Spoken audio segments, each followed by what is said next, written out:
यंदा मनसे विधानसभेच्या 200 ते 225 जागा लढवणार असल्याची घोषणा मनसे अध्यक्ष राज ठाकरेंनी केलेली आहे। महाराष्ट्राचं राजकीय वातावरण हे अत्यंत गढूळ झालंय। जनता उन्हात उभं राहून मतदान करते आणि मग आमदार विकले जातात। याचा जनतेला राग आला पाहिजे। विधानसभा निवडणूक ही राग व्यक्त करण्याची संधी आहे असंही राज ठाकरे म्हणाले। तसंच वणी विधानसभा मतदारसंघातून राजू उंबरकर यांची उमेदवारी राज ठाकरेंनी जाहीर केली आहे।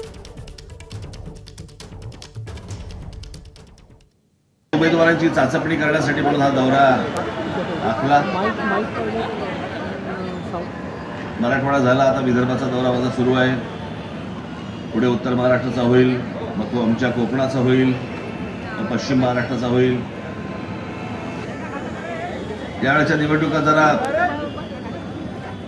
जवळपास 200-225 उमेदवार आपण पक्षातर्फे उभे करणार आहोत। आज यवतमाळमध्ये इथे आलोय, वणीला आलोय। आज पण मला एक गोष्ट जाहीर करायची आहे, म्हणजे या वणी या विधानसभा मतदारसंघामध्ये मी आमचे राजू उंबरकर यांची उमेदवारी आज इथे जाहीर करतो।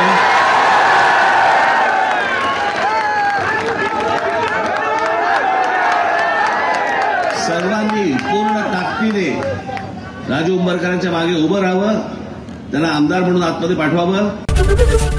एबीपी माझा, उघडा डोळे बघा नीट।